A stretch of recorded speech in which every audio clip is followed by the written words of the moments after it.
спачатку трапіць у чорны спіс, пасля публічна раскаяцца і вярнуцца ў беларускі футбол, а ўрэшце ўсё адно апынуцца ў вышуку. Так скончылася гісторыя былога гульца нацыянальнай зборнай Мікалая Золатава.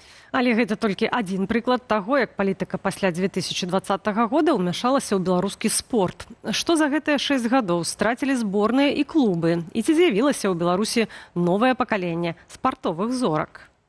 Адразу двое былых гульцоў нацыянальнай зборнай Беларусі апынуліся ў вышуку. Мікалай Золатаў пасля 2020-го крытыкаваў улады, а пасля пачатку паўнамаштабнай вайны адкрыта падтрымаў Украіну і трапіў у чорны спіс беларускага спорту. Каб вярнуцца ў беларускі футбол, Золатаў пазней публічна раскаяўся. Але цяпер яго ўсё адно шукаюць паводле крымінальнай справы. А 19 жніўня ў расійскай базе вышуку з'явіўся і Геннадзь Туміловіч, белы брамнік зборнай і найлепшы футбаліст Беларусі 2001 года. Ён жыве ў Ізраілі, і беларускія ўлады крытыкаваў яшчэ задоўга да 2020-го. Пасля выбараў больш за 200 прадстаўнікоў беларускага спорту падпісалі ліст супраць гвалту. Далей былі звальненні, арышты, эміграцыя і чорныя спісы. Каго за 6 гадоў беларускі спорт страціў і што атрымаў ад палітычнага адбору? І вось як пракаментаваў сваё знаходжанне ў базе вышуку легендарны беларускі брамнік Геннадзь Туміловіч. Ну, это так я, конечно, не ставлю. Будем, сначала надо узнать, что они от меня хотят. Вот. Если это опять дурь министра туризма, это одна ситуация. Но один долб, которому не имется все, понимаешь? Дегенерат, которого я называю так, и он этого заслуживает.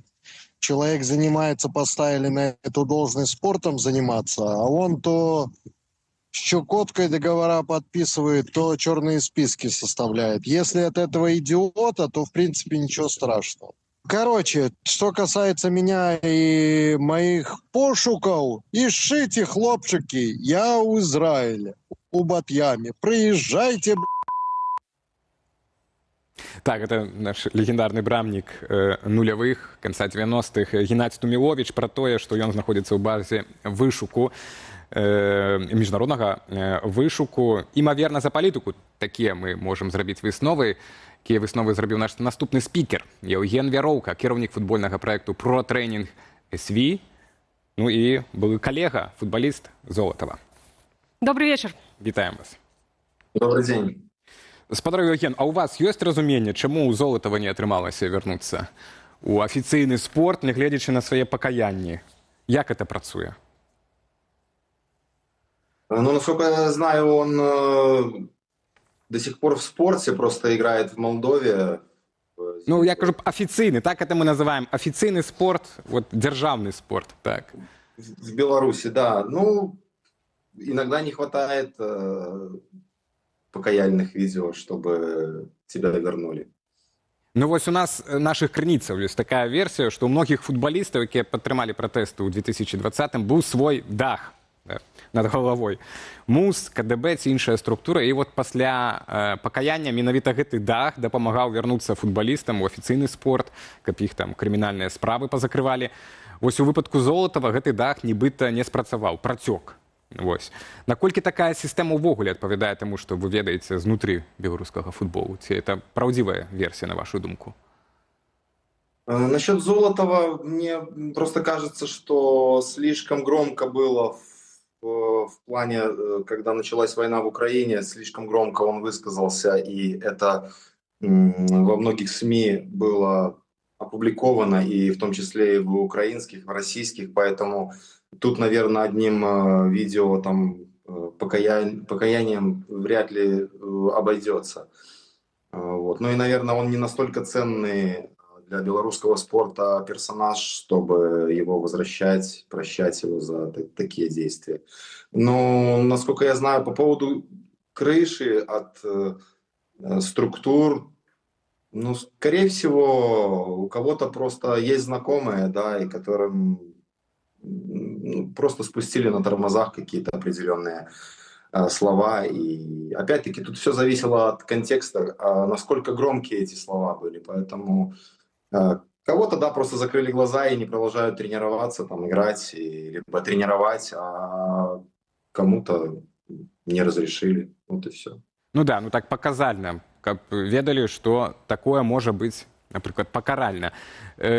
Мінула 6 гадоў, спадару Яўгена, я хацеў бы, ці можам ужо падсумоўваць гэты перыяд у беларускім спорце 6 гадоў пасля вось гэтых пратэстаў, пасля таго, як шмат вельмі спартоўцаў сышло з дзяржаўнага афіцыйнага спорту, выступілі з крытыкай палітыкі, уладаў агулам.